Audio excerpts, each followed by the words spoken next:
आज के इस प्रबुद्ध नागरिक गोष्ठी में मुख्य अतिथि के रूप में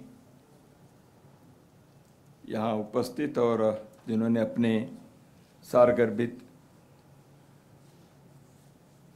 विचार को भी हम लोगों के सामने रखा, ऐसे सम्माननीय श्री ऋषि कुमार शुक्ला जी, भारतीय विचार संस्था न्यास के अध्यक्ष माननीय श्री सतीश पिंपलेकर जी, सभागार में उपस्थित सभी विद्वत वृंद, प्रबुद्ध नागरिक बंधु, बहनों और भाइयों,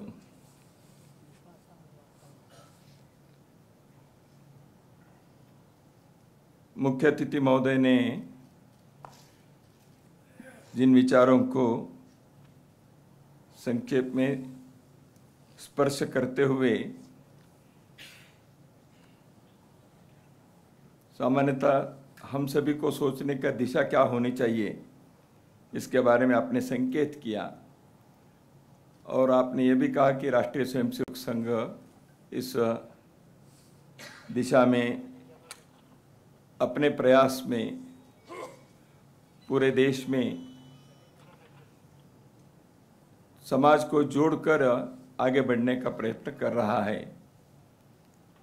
संघ के प्रेरणा से ही आज के इस कार्यक्रम के आयोजकों ने जिस प्रकार के सामाजिक कार्य कर रहे हैं इसका प्रस्तावना में उल्लेख भी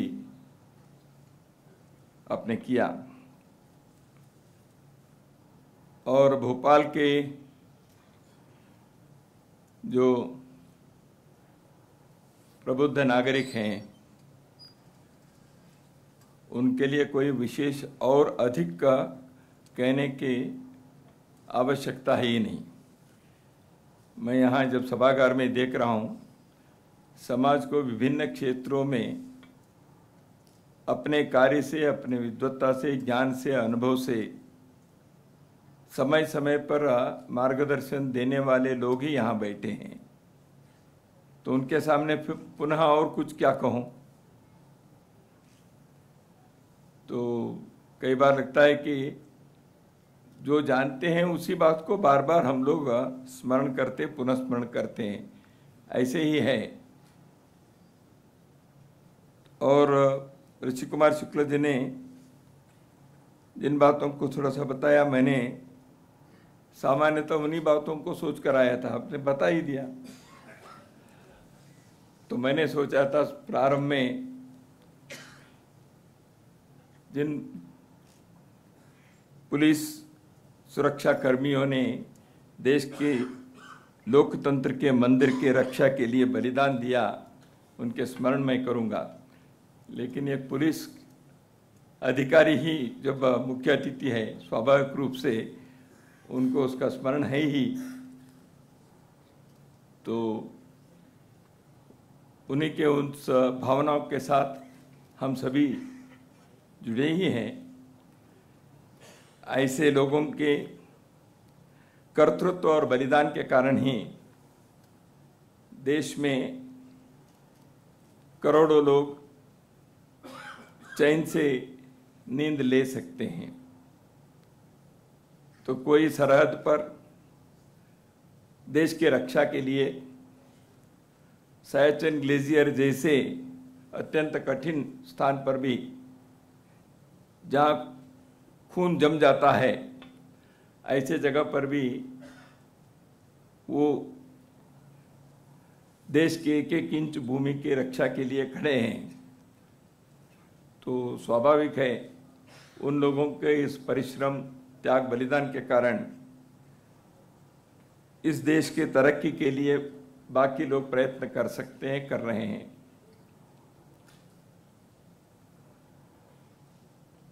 अभी अभी हमने अमृत महोत्सव भारत की स्वाधीनता के उसका एक उत्सव के रूप में हमने मनाया। और यह भी संकल्प इस देश ने लिया है, आने वाले 25 वर्ष यानी स्वाधीनता की शताब्दी जब होगी तब तक के इन 25 वर्षों को हम अमृत काल ऐसे सोचा है। तो अमृत काल के क्या ब्यौरा है, उसको क्या क्या उसके डिटेल्स हैं, ये तो हम सोच सकते हैं, विचार भी कर सकते हैं, उसके एक दिशा भी हो सकती है। लेकिन सामान्य रूप से हम जो सोचते हैं कि भारत के अमृत काल यानी क्या होने चाहिए, तो पहली चीज है, भारत 75 वर्ष पुराना देश नहीं है। हजारों साल से एक राष्ट्र के नाते भारत इस धरती पर विद्यमान रहा है। केवल इतना ही नहीं, विश्व के मानवता के लिए एक श्रेष्ठ जीवन दर्शन क्या हो सकता है, उसके यहाँ प्रयोग करते हुए यहाँ के समाज ने, यहाँ के लोगों ने विश्व के सामने एक उदाहरण भी प्रस्तुत किया। वही कारण है कि हजारों साल यहाँ अन्य देशों के लोग आए, यात्रा किए, उन्होंने यहाँ के बारे में लिख के रखा। यहाँ विद्यार्थी के नाते आए, यहाँ के विश्वविद्यालयों में उन्होंने अध्ययन करके अपने जीवन के रास्ता को, जीवन के मार्ग को, जीवन के अर्थ को, लक्ष्य को समझ कर गए। इसलिए यहाँ के लोगों ने आत्मविश्वास से ये कहा, एतद्देश प्रसूतस्य सकाशाद अग्र जन्मना समसम चरित्रं शिक्षेरन पृथिव्या सर्व मानवा। ऐसे कहने की हिम्मत इस देश के लोगों को रही। इस देश में जन्मे हम लोग दुनिया के लिए अग्रज है, हम बड़े भाई हैं। तो बड़े भाई के नाते हमारे एक दायित्व होता है, वो दायित्व है अन्य लोगों के लिए योग्य जीवन चलाने के लिए मार्गदर्शन देना, उन सब की रक्षा करना, उनके प्रति स्नेह और आत्मीयता की वर्षा करना। तो इसलिए हमने दुनिया के लोगों को पुकारा, आइए यहाँ आकर पृथ्वी के सर्व मानवा, उनको बताया, स्वम स्वम चरित्रं शिक्षेरन, अपने अपने चरित्र को सीखकर यहां से जाइए। ऐसे कहने के हिम्मत और आत्मविश्वास तभी होता है जब ऐसे जीवन चलाए हुए अनुभव हो तब, और अपने लोगों ने ऐसे किया भी था। यही कारण है गुलामी के समय में भी इस देश से गए हुए एक स्वामी विवेकानंद दुनिया की उस रंगमंच पर भारत के महानता को, यहाँ के अध्यात्म को, यहाँ के जीवन दर्शन को वो रख पाए। और केवल इतना ही नहीं, 4 वर्ष वहाँ लोगों ने उनको जगह जगह पर लेके गए इस विचार को सुनने के लिए, जीवन को समझने के लिए। तो ऐसे एक श्रेष्ठ जीवन भारत ने सैकड़ों हजारों साल तक जिया है। चीन के एक राजदूत, हु शी उसका नाम, अमेरिका में वो राजदूत रहे। अमेरिका में रहे ये राजदूत स्वयं विद्वान भी थे। उन्होंने एक बार ये कहा, उसके ग्रंथ में भी आया है, वो है कि भारत ने without sending a single soldier, India has influenced China for nearly 20 centuries. एक भी सैनिक को नहीं भेजा, लेकिन 2000 वर्षों तक भारत का वर्चस्व चीन के जीवन पर रहा है। तो इसका मतलब है, उन्होंने लिखा है not politically, not militarily, but culturally. यहाँ के एक बोधि धर्म करके दक्षिण भारत से निकले हुए एक संत चीन में सैकड़ों साल पहले गए और वहाँ के कई गांवों में घर घर में बौद्ध धर्म के चित्र भी है, ऐसे हम सुनते हैं।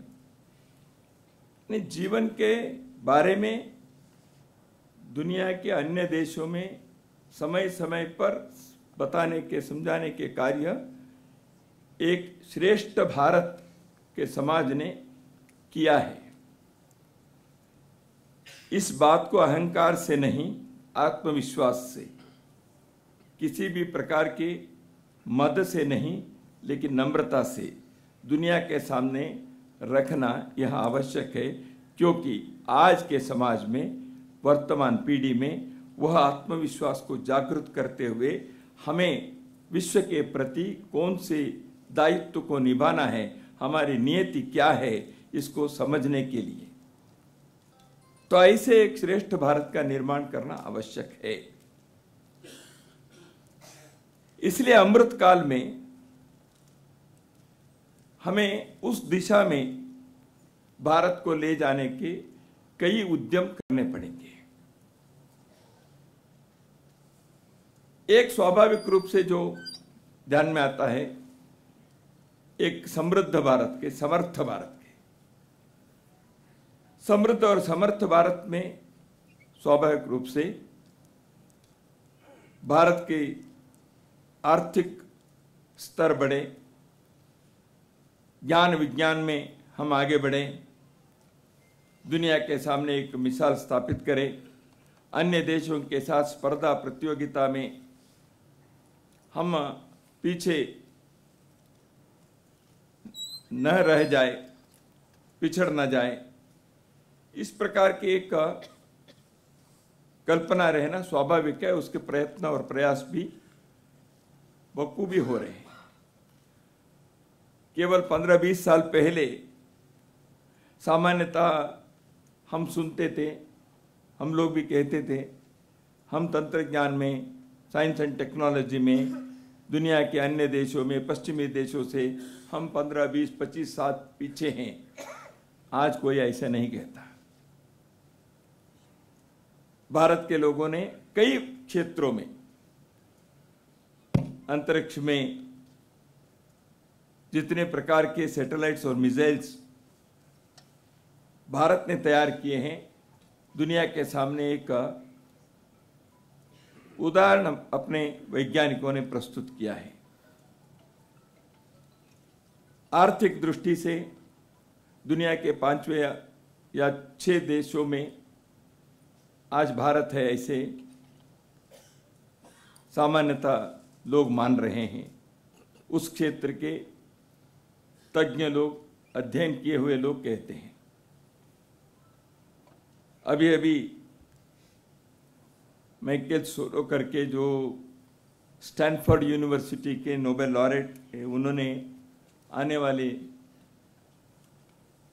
काल जो है यह भारत के ही युग है, ऐसे उन्होंने कहा।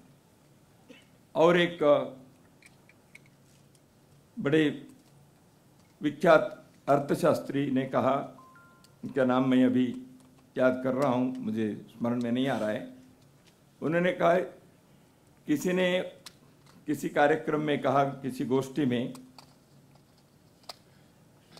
The decade is going to be India's decade. उन्होंने कहा, I want to make a correction, the century is going to be India century, ऐसे उन्होंने कहा। तो विश्व के अध्ययन करने वाले तज्ञ लोग, विशेषज्ञ लोग, विद्वान लोग भारत की इस प्रकार की तरक्की को आज अंदाजा कर रहे हैं। उसके एक फोरटेलिंग उनके तरफ से हो रहा है। अच्छी बात है, भारत की जागृति इन क्षेत्रों में हो रहा है। समर्थ भारत भी होना चाहिए, इसलिए सुरक्षा की आवश्यकता है। एक सुरक्षित भारत होना है तो चारों ओर से अपने को किसी भी प्रकार के संकट से, चुनौती से, आक्रमण से इस देश को बचाने के, इसके सुरक्षा करने के एक दायित्व भारत के है, सरकार के भी है, समाज के भी है। उसमें भी आज भारत एक शक्तिशाली देश के नाते खड़ा हो रहा है। समय समय पर इसका अनुभव भी आ रहा है और अपने देश सुरक्षा के क्षेत्र में तैयार रहे, इसलिए भारत विरोधी शक्तियां समय समय पर कुछ न कुछ कार्रवाई करते हुए अपने को जागरूक रख रहे हैं। कई बार होता है कि जो विरोधी लोगों के कारण हमारी जागृति रहती है, इसलिए कभी कभी लगता है उनको धन्यवाद ही देना चाहिए। कभी कारगिल होता है, कभी गद्वा होता है, कभी और कुछ होता है, तो हमारी क्या स्थिति है, एक बार हमारे भी टेस्टिंग हो जाता है। तो इसलिए हम तैयारी रखने में और 4 कदम आगे बढ़ने में हमारे लिए भी एक सावधानी रखकर आगे बढ़ने में, खतरे को सामना करने के लिए देश तैयार होता है, एक मानसिकता बनती है, सरकार की तैयारी होती है, सेना की तैयारी होती है, समाज की एक मानसिक सिद्धता हो जाती है। तो इस क्षेत्र में भी आज भारत सर्व प्रकार से सुरक्षित है। ऐसे समय समय पर हमारे सेना के अधिकारी और सरकार के नेतृत्व भारत को आश्वस्त करते रहते हैं और काफी हद तक इस विषय में देश भी मानता है। तो इन विषयों में एक समृद्ध, समर्थ, सुरक्षित भारत होने के का जो है वो अमृत काल के एक एजेंडा में जरूर आ सकता है, क्योंकि वो आवश्यक है। लेकिन श्रेष्ठ भारत बनने के लिए केवल इतना ही पर्याप्त नहीं होता। किसी भी देश के बारे में सोचना है तो वहां के लोग कैसे हैं ये भी देखना चाहिए। तो इसलिए वहां के लोगों के बारे में जब सोचते हैं तो लोगों के, अभी मुख्य अतिथि महोदय ने कई विषयों के बारे में कहते समय अपने समाज में कुछ कमियां जो है उसके बारे में भी आपने उल्लेख किया। तो वो भी अपने को समाज के दृष्टि से भी एक श्रेष्ठ भारत के संदर्भ में अपने को विचार करना ही पड़ेगा। पिछले 75 वर्षों में देश को आगे बढ़ाने के प्रयत्न जो भी हुए उसके समीक्षा हो सकती है, उसमें कमियां क्या रही वो तो हो सकता है, लेकिन मैं उसमें नहीं जाऊंगा। अनावश्यक वो एक पुराने दिनों के इतने विवादित विषयों को बार बार करने से समाज में एक सकारात्मकता से आगे बढ़ने की जो आवश्यकता है उससे हम क्यों भटकें। लेकिन एक विषय इस संदर्भ में कहना है, वो है स्वाधीनता से स्वतंत्रता की ओर जाने के अमृत काल के प्रयत्न हमको करना पड़ेगा। हम स्वाधीन तो हुए 1947 के 15 अगस्त को। वह स्वाधीनता एक दृष्टि से राजकीय, राजनीतिक क्षेत्र का था, पॉलिटिकल फ्रीडम, पॉलिटिकल इंडिपेंडेंस ऐसे लोग कहते हैं, पॉलिटिकल लिबरेशन। वो भी पूर्ण होने में और 2-3 साल लगे। 1947 में होने के पश्चात भी 1950 में जब भारत को एक गणतंत्र के नाते हमने स्वीकार किया, तब हमारे पॉलिटिकल लिबरेशन के भी अध्याय पूरा हुआ, यानी वहां तक हम पहुंचे। तो इसलिए स्वाधीनता तो प्राप्त हुई, हम स्वतंत्र हुए क्या? स्वाधीनता और स्वतंत्र, इन दोनों में जो शब्द स्व है ये महत्व के हैं। ये स्व भारत के आत्मा को संकेत करता है। स्व क्या है भारत के? केवल अंग्रेज यहां राज नहीं करते हैं, अपने लोग करते हैं, इसलिए हम स्वतंत्र हो गए क्या? इसमें स्व क्या क्या है? तो इसलिए तंत्र स्व होना, अपने देश के तंत्र में न्यायपालिका, कार्यपालिका, विधायिका, शिक्षा व्यवस्था, अर्थव्यवस्था, प्रशासन व्यवस्था, ये सारी बातें हैं, चुनाव की व्यवस्था, क्या ये सारे अब भारत में स्व के आधार पर है क्या? अंग्रेज गए, जाने के बाद जिस प्रकार के देश का निर्माण होना चाहिए, इसकी चर्चा होनी थी, उस प्रकार हुई नहीं। देश के आजादी के आंदोलन के दौरान कई मूर्धन्य लोगों ने भारत के बारे में एक जो सपने देखे थे, विचार रखे थे, उसके संदर्भ में उन्होंने लिख के रखा है। राम राज्य की बात महात्मा गांधी जी ने की, हिंद स्वराज्य की पुस्तक उन्होंने 1909 में लिखी, गोपाल कृष्ण गोखले ने अपने विचार रखे, महात्मा मालवीय जी ने अभ्युदय नामक विषय में कहा, हिंदुत्व के आधार पर कैसे होने चाहिए सावरकर ने रखा।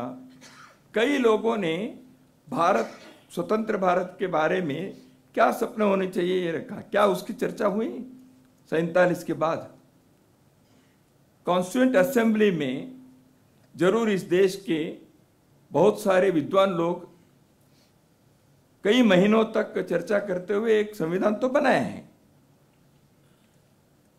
लेकिन तंत्र के दृष्टि से हम देखें तो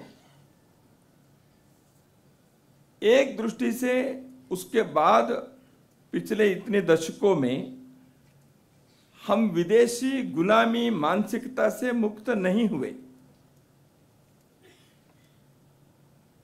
तो इसलिए लिबरेशन ऑफ द माइंड ये नहीं हुआ। कॉलोनाइजेशन जो है, औपनिवेशिकता, वह पूर्ण रूप से दिमाग से गई नहीं। इसलिए पिछले कुछ वर्षों से कई लोग ये कहते हैं कि हमारे जो माइंड कॉलोनाइज्ड हुआ है, इसलिए इसको डीकॉलोनाइजेशन करने की आवश्यकता है। इस औपनिवेशिकता से भारत को मुक्त करना चाहिए। जो मन के, बुद्धि के बौद्धिक दासता है, इस बौद्धिक दासता को, बौद्धिक गुलामी से भारत को मुक्त करना है। उसके लिए तंत्र में, व्यवस्था में एक परिवर्तन की आवश्यकता है, सिस्टेमिक चेंज। हमने एक सम्मिश्र अर्थव्यवस्था को लिए।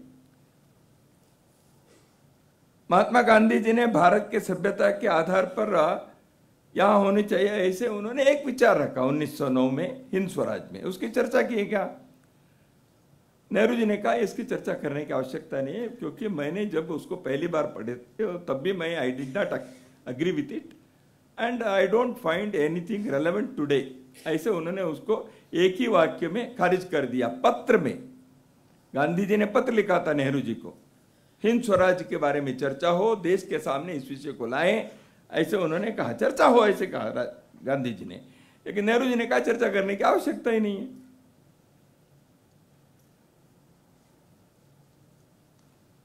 बात खत्म हो गई।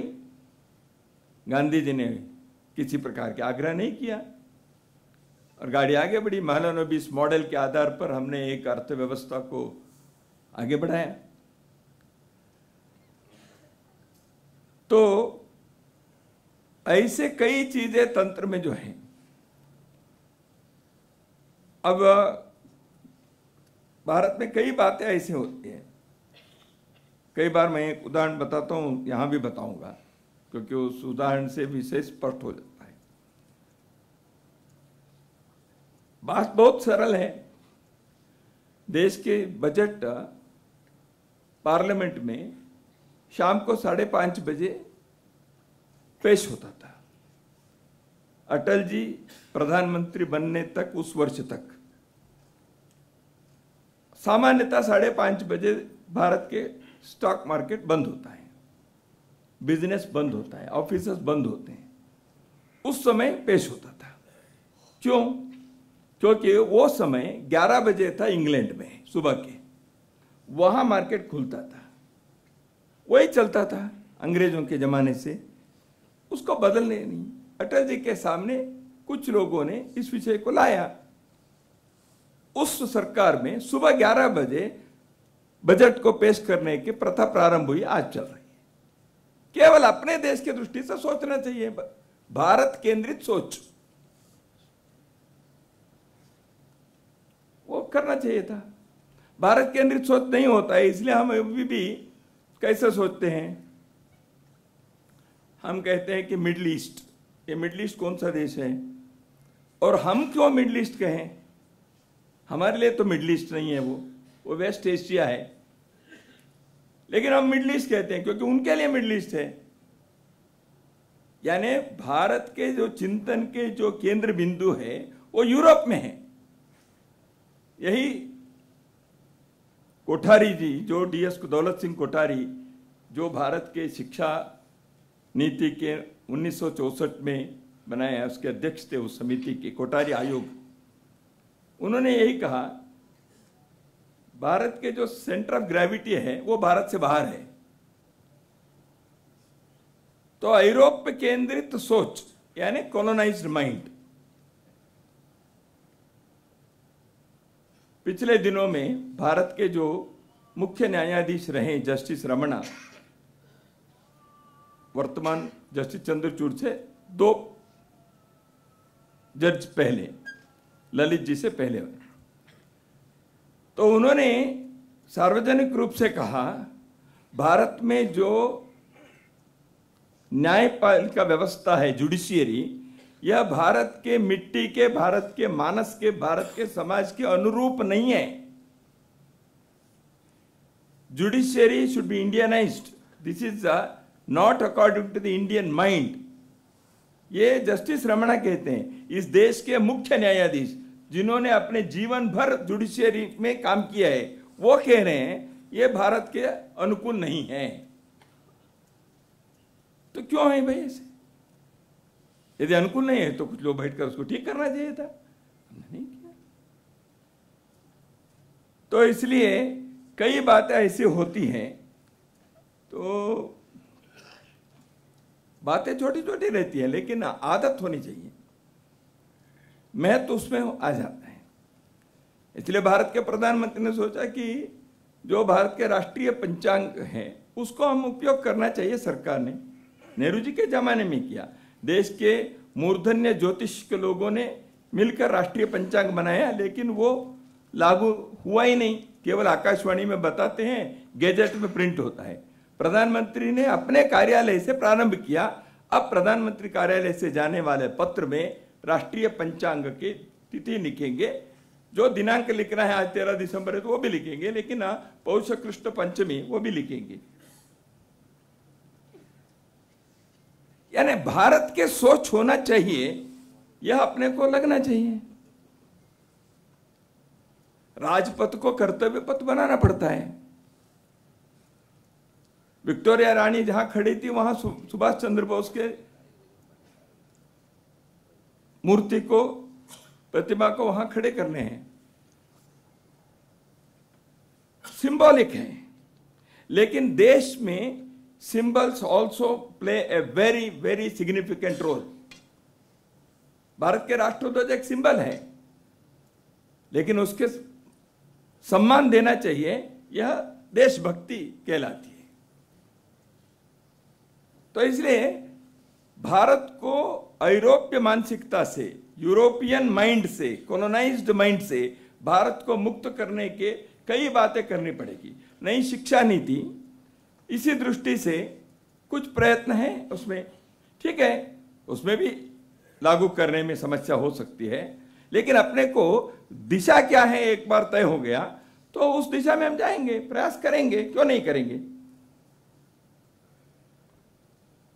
हम देश में स्वतंत्रता आंदोलन के समय इस देश के स्वतंत्रता सेनानियों ने इन बातों के साथ कभी समझौता नहीं किया। उन्होंने कहा नहीं, आग्रहपूर्वक इस विषय को उन्होंने रखा।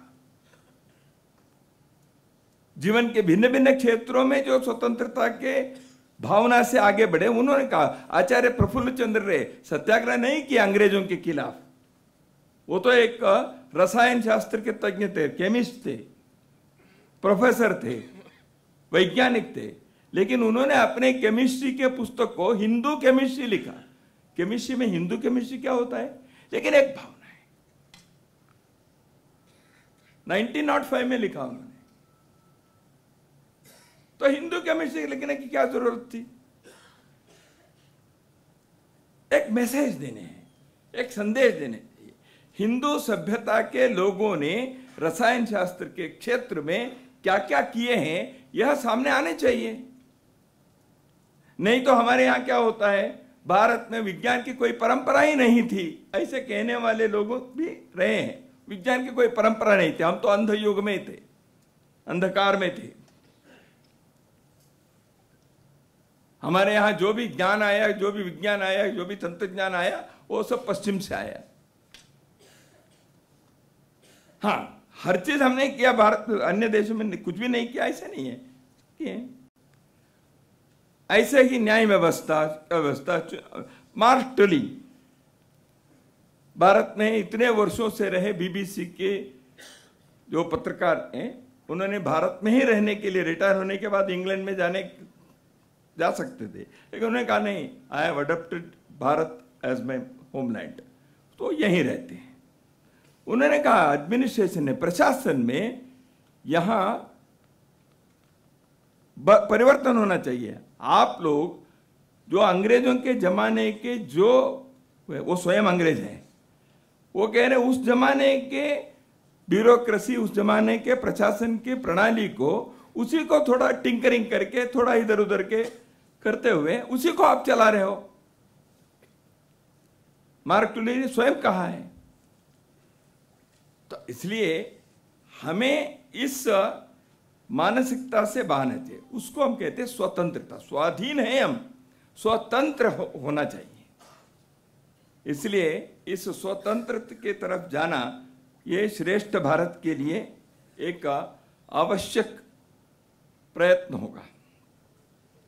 इसलिए इसमें स्व क्या क्या है, भारत के स्व किसमें है, तो भारत के स्व यहां के जीवन दर्शन में है। दुनिया को, विश्व को कैसे देखते हैं, इसको अंग्रेजी में वर्ल्ड व्यू जो कहते हैं। भारत की विश्व दृष्टि क्या है, भारत मनुष्य के बारे में, प्रकृति के बारे में कैसे सोचा है, भारत ने अन्यान्य पंथ संप्रदायों के बारे में किस प्रकार से विचार किया, मनुष्य के जीवन के लक्ष्य क्या है, उद्देश्य क्या है, इसके बारे में भारत के मिट्टी से कौन से विचार और संदेश दुनिया के मानवता के लिए उभर कर आया, यह भारत के स्व है। तो इसलिए यहां के व्यक्ति जीवन के लिए, भौतिक जीवन के उच्च स्थिति, उन्नति होनी चाहिए, क्यों नहीं होनी चाहिए। इसलिए 64 प्रकार के कलाओं के यहां विकास हुआ। जीवन को आनंद से जीने के लिए यहां के लोगों ने प्रयत्न किया, हर प्रकार से आनंद किया। इसलिए इतने प्रकार के त्योहार, इतने प्रकार के पर्व, इतने प्रकार के संगीत, विनोद, नृत्य, आनंद से रहो। जीवन के इस प्रकार से अनुभव करना चाहिए। तो इसलिए हर प्रकार के आनंद, इसलिए वीर भोग्या वसुंधरा, भागने वाले कुरुक्षेत्र से, रण से अर्जुन को भगवान कृष्ण कहते क्यों भाग रहे हो, तुमको रहना पड़ेगा, लड़ना पड़ेगा, यह तुम्हारे जीवन की नियति है। इसलिए जीवन के प्रश्नों से डरकर लड़ना, यह भारत ने कभी नहीं कहा। जयम देहि, हमें वेद के मंत्रों में ये कहा है, हमें क्या चाहिए? हमें शक्ति दो, हमें ज्ञान दो, हमें जय दो। हमने इस भगवान से क्या मांगा है? अपने लोगों ने, पूर्वजों ने, हमने पुरुषार्थ मांगा है। हमने भगवान से पुरुषार्थ मांगा ताकि हम इस जीवन के जीने के काबिल हो। भगवान कृष्ण कहते हैं गीता में, आप सब लोग जानते ही हैं, धर्मा विरुद्धो कामोस्मि भूतेषु भरतर्षभ। धर्म के विरुद्ध नहीं है, वह काम मैं हूं। इसलिए अर्थ और काम यह पुरुषार्थ के नाते सोचा है भारत के लोगों ने। लेकिन यहां तक जीवन के चित्र को समाप्त नहीं किया। जीवन के चित्र को पूरा करने के लिए भारत के लोगों ने सोचा यह जीवन का एक पक्ष है, महत्वपूर्ण पक्ष है। उसके साथ साथ जीवन के दूसरे जो उसके भी उन्नत, उससे भी महत्वपूर्ण पक्ष है, वह निश्रेयस का है, अध्यात्म के है, धर्म मार्ग पर चलने का है। इन दोनों में संतुलन रखते हुए जीवन के चलना चाहिए। वो व्यक्ति के, कुटुंब के, व्यावसायिक, सामाजिक, राष्ट्रीय जीवन के हर आयाम में भौतिकता के उन्नति और पारमार्थिकता के बारे में चाह, उस तरफ जाने की तैयारी, ये दोनों के संतुलन चाहिए।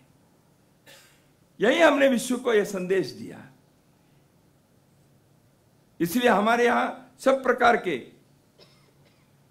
जीवन के उपभोग करने के हर क्षेत्र में अपने लोगों ने कई मंजिलें हासिल की हैं।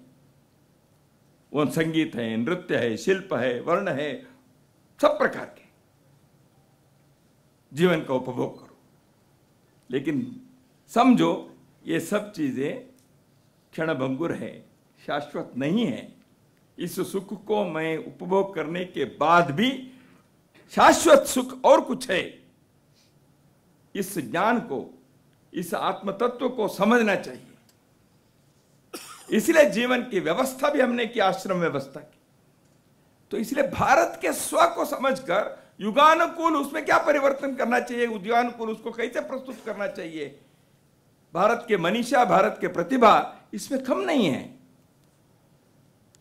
1857 से 1947 तक हिंदुस्तान के अंदर जो संघर्ष हुआ स्वतंत्रता के, उस समय के मूर्धन्य विद्वानों को आप सूची देखिए, रामकृष्ण परमहंस से लेकर दुनिया के किसी भी देश के विद्वानों के तुलना में हमारे देश के ऐसे लोग विद्वत्ता में, ज्ञान में कम नहीं थे।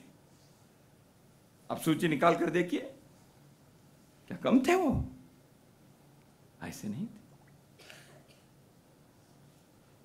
क्या रामकृष्ण, क्या महर्षि अरविंद, क्या विवेकानंद। मैं सूची पूरा नहीं बताऊंगा क्योंकि आप सब जानते हैं।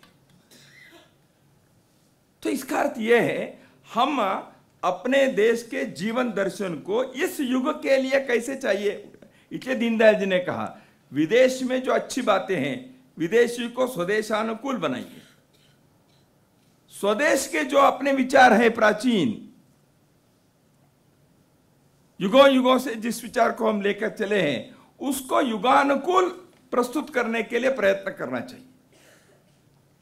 इसलिए विचार शाश्वत होते हैं, रचनाएं वो तात्कालिक होते हैं। इस युग के लिए जैसे चाहिए ऐसे बनाना पड़ता है। सत्य शाश्वत है, उसकी अभिव्यक्ति आज कैसे करने चाहिए, वो वर्तमान पीढ़ी के अपने अनुभव, विद्वत्ता, प्रतिभा और ज्ञान के आधार पर करना पड़ेगा।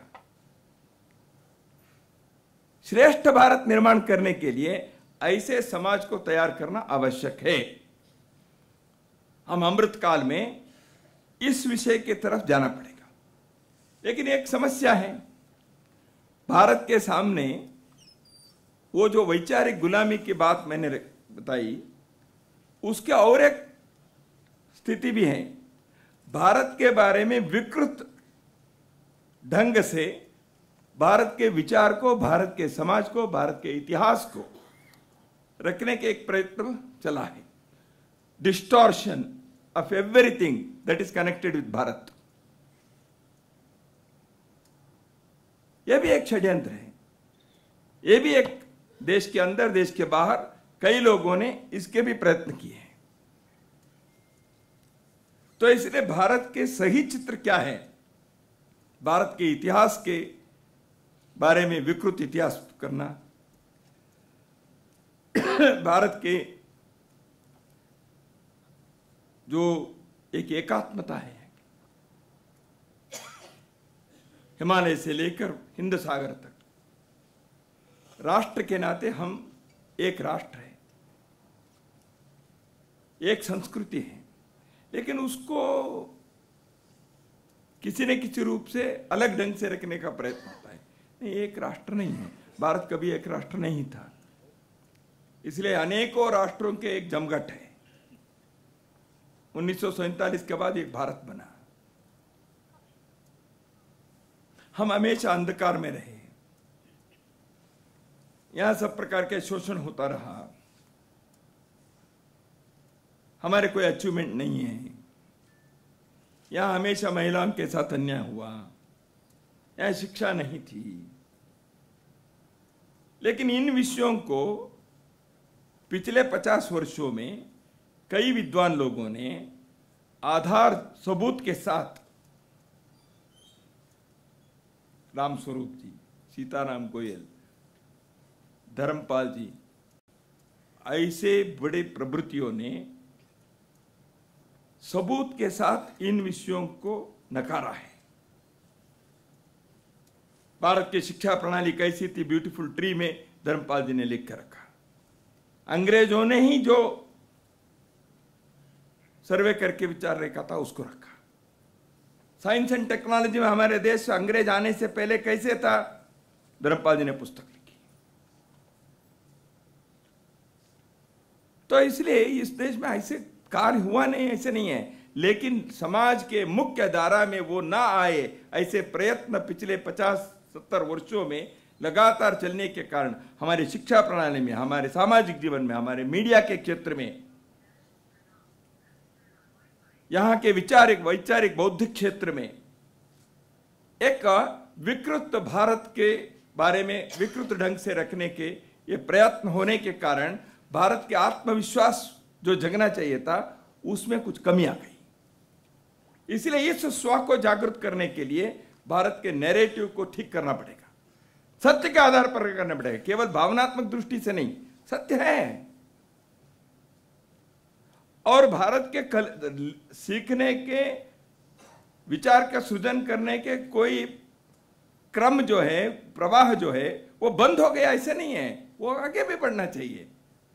किसी भी समाज हजारों साल पहले के ज्ञान हो गया बंद, ऐसे भारत ने कभी नहीं सोचा। सत्य के आविष्कार निरंतर चलता रहेगा, ज्ञान के नए नए दिगंत, नए नए क्षितिज खुलते जाएंगे, क्यों नहीं, यह होना चाहिए। और भारत के मिट्टी में ऐसे मूर्धन्य लोग आने वाले संतानों में भी आएंगे, क्यों नहीं आएंगे। इसलिए ऐसे एक आत्मविश्वास के भारत को जगाना है तो यह अमृत समय है, क्योंकि भारत एक करवट ले रहा है, भारत की एक मान्यता बढ़ रही है, भारत के अंदर एक जागृति हो रही है, भारत की एकता और एकात्मता के अनुभव लोगों को आ रहा है।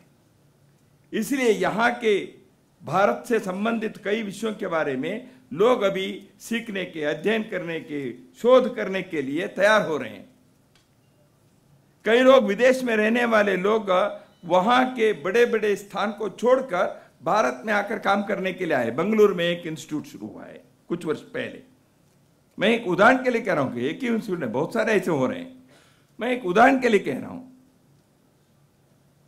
उस विचार को कैसे शुरू हुआ, श्रृंगेरी के पूज्य शंकराचार्य, उन्होंने कुछ लोगों से बात की, उन्होंने मार्गदर्शन किया, आर्थिक व्यवस्था भी कुछ की है उन्होंने।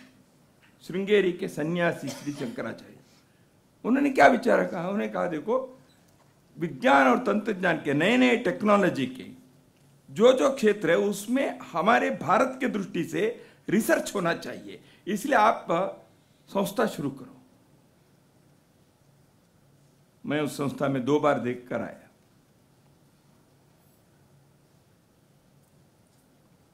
अभी अभी उसके सरकार के केंद्र के नीति आयोग की तरफ से कुछ आर्थिक व्यवस्था हुई, सहायता मिली। उन्होंने एक सरकार के आर्थिक सहायता की तरफ देखे भी नहीं पहले। समाज से पोस्ट करके उन्होंने एक रिसर्च इंस्टीट्यूट शुरू किया 11 क्षेत्रों में, तंत्रज्ञान के विभिन्न प्रकार के किए। उसमें कार्य करने के लिए जो अमेरिका में, कनाडा में, यूरोप में जाकर बड़े बड़े इंस्टीट्यूट में, यूनिवर्सिटी में काम कर रहे थे, ऐसे लगभग 6-7 लोग केवल ये भारत से हो रहा है, और पूज्य शंकराचार्य जी ने इस विषय के लिए आशीर्वाद दिया है, इसलिए सब कुछ छोड़कर यहां आकर काम कर रहे हैं, अद्भुत काम कर रहे हैं। इग्नाइट करके तमिलनाडु में, चेन्नई में एक संस्था शुरू की है। वो वहां के टाटा लोगों ने उसको शुरू किया है। वहां कई प्रकार के स्किल्स के तमिलनाडु के ग्रामीण क्षेत्र की लड़कियां, युवतियां आकर सीख रही हैं। वो ट्रेनिंग देने वाले बन रही है। 3D प्रिंटिंग, ड्रोन बनाना, ये ग्रामीण क्षेत्र के लड़कियां आकर वो सीख रही हैं। तो उसके करके उनमें से कैसे आगे बढ़ा सकते हैं, ये कर रहे हैं। मेरा कहने का तात्पर्य है, हमारे वर्तमान पीढ़ी जो है वो इन विषयों को आत्मविश्वास से लेकर जाने के लिए तैयार है, लेकिन समाज के नेतृत्व वो आवश्यक है। एक वातावरण चाहिए, एक इकोसिस्टम बनाने पड़ेगी। भारत में वी कांट ऐसे करने वाले एक क्लब है, इंडिया कांट, इंडिया कैन ऐसे करने वाले लोग चाहिए। तो इसको हम कैसे बना सकते हैं? समाज में ऐसे एक वातावरण चाहिए। श्रेष्ठ समाज बनाने के लिए इसकी आवश्यकता है। हम ज्ञान के, विज्ञान के, तंत्रज्ञान के नए नए क्षेत्रों में जाएं, जैसे अभी गीत में विषय आया, एक पंक्ति उसमें आई। हम अपने विदेशी मानसिकता से मुक्त करके भारत को आगे बढ़ाने के लिए इन विषयों को अपने अपने क्षेत्र में चर्चा करें, मंथन करें। अपने देश में ऐसे क्षेत्रों में कैसे जा सकते हैं? कुछ क्षेत्र शासन के हैं, वो प्रशासन है, एडमिनिस्ट्रेशन है, न्याय कानून की व्यवस्था है, सुरक्षा के, विदेश नीति है, वो सरकार करेगी, ठीक है। लेकिन हमारे मठ मंदिर के संचालन है, सांस्कृतिक क्षेत्र है,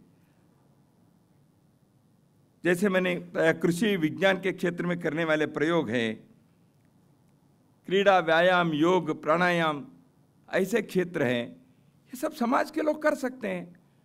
हजारों प्रकार के प्रयोग हो सकते हैं, कर भी रहे लोग। उसको पोषण मिले, बल मिले, प्रोत्साहन मिले, यह होना चाहिए। ऐसे यदि हम इन क्षेत्रों में समाज के पुरुषार्थ को, समाज के प्रतिभा को जागृत करने के लिए आवश्यक वातावरण का यदि निर्माण करेंगे, तो इस अमृत काल में हम भारत को श्रेष्ठ बनाने के दृष्टि से आगे बढ़ सकते हैं। नहीं तो भारत को तोड़कर टुकड़े टुकड़े करने वाले गैंग भारत के बारे में विकृत दृष्टि से करने का प्रयत्न करेंगे। इतना नहीं, उसको एक अंतर्राष्ट्रीय नेटवर्क बनाकर भारत को कैसे दबा सकते हैं, ये प्रयत्न करेंगे। इसलिए उसके जागृति, उसके संदर्भ में आवश्यक जागरण करना, यह भी भारत को श्रेष्ठ बनाकर रखने के लिए महत्व के हैं। यह भी करना पड़ेगा। इसलिए भारत विरोधी तत्वों के, भारत विरोधी कृत्यों के लिए समाज को जागृत करने के लिए चौकन्ना रहकर, सावधान रहकर अपने अपने क्षेत्र में कार्य करने का कार्य नागरिक के नाते हम लोगों के एक राष्ट्रीय कर्तव्य भी है। और जो अच्छे काम करने के लिए 2 कदम आगे बढ़ते हैं, उनको आगे बढ़ाने के लिए भी हम अपने को प्रयत्न करना पड़ेगा। स्वामी विवेकानंद ने कहा, those who are trying to do good and those who are doing good and trying to do good, support them. हुआ नहीं, बहुत लोगों ने प्रयत्न किया, क्या होता है, ऐसे कहने से कुछ नहीं होता, हमको करना पड़ता है। हमारा कुछ कर्तव्य नहीं है नागरिक के नाते, सब सरकार करे, सरकार की तरफ देखे। सरकार आश्रित समाज का निर्माण नहीं करना है।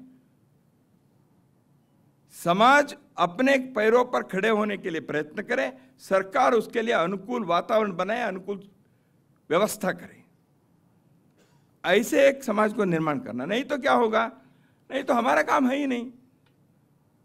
लोगों को लगता है एनएसएस के एनसीसी के लोग आकर गांव की सफाई करके जाएंगे तो गांव के लोग, हाँ अरे पिछले सोमवार तो आए थे, वो भी आए नहीं, ऐसे ही करते रहेंगे। समाज को कब काम में लगाएंगे? एशियाड के जब क्रीड़ा प्रतियोगिता हुई भारत में कई वर्ष पहले, उस समय एक युवती किसी देश से आई थी, कोरिया से या कोई साउथ ईस्ट एशिया से। वो सब एशियाड समाप्त होने के बाद वो कुछ समय के लिए भारत में रुकी थी, भारत देखने के लिए। वो कोलकाता में किसी एक परिचित व्यक्ति ने उनको गेस्ट के नाते अपने इसमें रखा था, घर पे रुकाया था। वो भारत में देख के आई, कलकत्ता में भी एक सप्ताह रही होगी। उन्होंने कुछ मित्रों को बुलाया चाय के लिए और इनके विदाई कार्यक्रम। तो संवाद अनौपचारिक चलता रहा। तो किसी एक सज्जन ने पूछा इस युवती से, आपने भारत को देखा? हाँ देखा। कलकत्ता में? हाँ। कलकत्ता के बारे में क्या लगा आपको? अच्छा है। सामान्यतः अतिथि क्या कहेंगे, अच्छा है, बहुत बढ़िया, ऐसे ऐसे वो बताया। नहीं आप बताइए, कलकत्ता में कोई कमी नहीं दिखी? उन्होंने 2-3 बार कोसने के कारण उस युवती ने बोल दिए, कलकत्ता में भाग पे अच्छा है, लेकिन सड़कों में इतने कचरा रहता है, इतने गंदगी है, ये थोड़ा सा अच्छा नहीं लगता। ऐसे उन्होंने एक वाक्य बोल ही दिया। तो तुरंत उस सज्जन ने कहा, madam do you know there are 1 crore people living in Kolkata. Kolkata में 1 करोड़ लोग रहते हैं, आपको मालूम है? यानी इसका अर्थ वो होगा ही गंदगी से। तो तुरंत उस युवती ने पूछा, how many more people you want to keep Calcutta clean? आपको कोलकाता को स्वच्छ रखने के लिए 1 करोड़ लोगों से ज्यादा चाहिए क्या? यानी हर व्यक्ति को क्या लगता है, गंदा करना मेरा काम है, स्वच्छ करना कॉर्पोरेशन का है। वो कॉर्पोरेशन का आदमी भी कहता है वो मेरा काम सैलरी लेने का है, करेगा कौन? अभी नागरिक कर्तव्य के बारे में आपने कहा, तो प्रधानमंत्री ने अपने 15 अगस्त के भाषण के अंत में यही कहा, सरकार जो करेगी करेगी, लेकिन नागरिक कर्तव्य भी है। नागरिक अनुशासन, नागरिक जागृति, नागरिक कर्तव्य, नागरिक बोध, ये कहां से शुरू होगा? स्वच्छता के बारे में देश में एक जागृति आई तो अब घर के बच्चे बड़ों को कह रहे हैं, पापा वहां नहीं फेंकना। एक मुहिम से, एक थोड़े से आग्रह करने से पीढ़ी ने सीख ली। समाज में ऐसे कई विषयों के बारे में सामाजिक क्षेत्र के नेतृत्व करने वाले हम समाज के नागरिक अपने अपने घर से, अपने मोहल्ले से, अपने गांव से इस प्रकार के विचारों को आगे बढ़ा सकते हैं। हम गांव के विकास के संदर्भ में, समाज के समरसता के विषय में, हमारे मंदिरों के स्वच्छता सफाई कौन करे? भक्त जाएगा, लेकिन मंदिर के सफाई का मेरा काम नहीं है। हम क्यों नहीं कर सकते? ऐसे कितने बातों के बारे में हम विचार कर सकते हैं। तो इसलिए भारत के श्रेष्ठ बनाने के लिए समाज के जागृति, समाज के एक संगठित प्रयत्न, छोटे छोटे ग्रुप में, थिंक ग्लोबली एक्ट लोकली। हम विश्व की चिंता करते हैं भारत के लोग, लेकिन अपने घर के इसके इर्द गिर्द के, अपने गांव के, अपने बस्ती के, मोहल्ले के भी कुछ करना पड़ेगा। तो इस दृष्टि से जागृति और एक्शन करना कर्तव्य, ये दोनों चाहिए। तो इस दृष्टि से भारत के सामने के अंदर के बाहर की चुनौती, देश को तोड़ने वाले, इसके बारे में एक, दूसरा हमारे समाज के एक संगठित स्थिति और अपने समाज के अंदर के जो भारत के एक आत्मशक्ति है, उस आत्मशक्ति को बढ़ाना, हर क्षेत्र में गुणवत्ता लाने के लिए प्रयत्न, क्वालिटी कॉन्शियसनेस, एक मुहिम जापान के बारे में और किसी जर्मनी के बारे में, हर चीज़ को वो क्वालिटी से बनाते हैं, उनके समाज जीवन क्वालिटी के है ऐसे कहते, हम भी करें। तो गुणात्मकता के आग्रह, इसलिए गुणवत्ता की पूजा, यह भी आवश्यक है। और भारत में एक विरोधाभास है इस विषय में। दलाई लामा के नाम से एक इंग्लिश कविता थी, उसके हिंदी किसी ने किया है, तो उसके कुछ पंक्ति मैं आपके सामने करता हूँ। हमको कैसे सोचना है, क्या हो गया है, क्या हमारे पास ऊंची इमारतें हैं लेकिन टेम्पर थोड़ा शॉर्ट है, व्यापक मुक्त तरीके हैं लेकिन संकीर्ण दृष्टिकोण है, हम अधिक खर्चा करते हैं लेकिन हमारे पास कम कमाई है, हमारे पास बड़े घर हैं, परिवार छोटे हैं, अधिक सुविधा है, समय कम है। लोग कहते हैं सोशल सर्विस करना, उसके लिए टाइम नहीं है, चाहे तो आप 1000 रुपए ले लो, टाइम नहीं है। तो आगे जाकर दलाई लामा ने लिखा है, हमारे पास डिग्रियां ज्यादा हैं लेकिन समझ कम है, अधिक ज्ञान लेकिन कम निर्णय, अधिक विशेषज्ञ हो गए लेकिन अधिक समस्याएं भी हैं, अधिक दवाएं हैं, स्वास्थ्य कम है, हमने भौतिक साधनों को तो खूब बढ़ा लिया है लेकिन हमारे मूल्यों का क्षरण हो गया है, हम बातें ज्यादा करते हैं जैसे मैं अभी कर रहा हूं, प्यार बहुत कम करते हैं और नफरत भी अधिक होते हैं। हम टेक्नोलॉजी में ज्यादा गए, ये मेरी पंक्ति है, हम मोबाइल से दूर के व्यक्ति को तो संपर्क रख रहे हैं लेकिन मेरे पड़ोसी से बात नहीं करते। दादी माँ से मिलने के लिए परिवार के लोग अलग अलग जगह से, कोई हैदराबाद से, कोई दिल्ली से, कोई लखनऊ से, कोई मुंबई से, भोपाल में आया दादी माँ से मिलने के लिए, और चित्र आया दादी माँ से, वो मिल रहे हैं। कैसे? कोई लैपटॉप लेकर वहां बैठा है, कोई मोबाइल लेकर यहाँ बैठा है, कोई ऊपर बैठा है, बेचारे दादी माँ बैठी है, मुझसे मिलेंगी, कोई मिलने तो आए थे दादी माँ से लेकिन वो मिल नहीं रहे। तो हम जीना सीख लिया है लेकिन जीवन नहीं सीखा। हमने जीवन में वर्षों को जोड़ा है लेकिन जीवन को वर्षों में नहीं। हम सभी तरह से हम चांद में गए और वापस आए लेकिन नए पड़ोसी को मिलने के लिए सड़क पार करने में हमें तकलीफ है। हमारे बाहरी अंतरिक्ष को हमने जीत लिया है लेकिन आंतरिक स्थान को नहीं जीता है। हमने हवा तो साफ कर दी लेकिन अपनी आत्मा को प्रदूषित करके रखे हैं।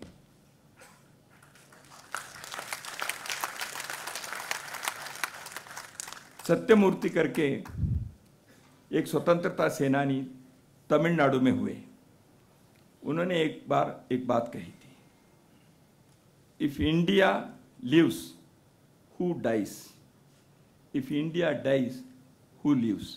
नमस्कार।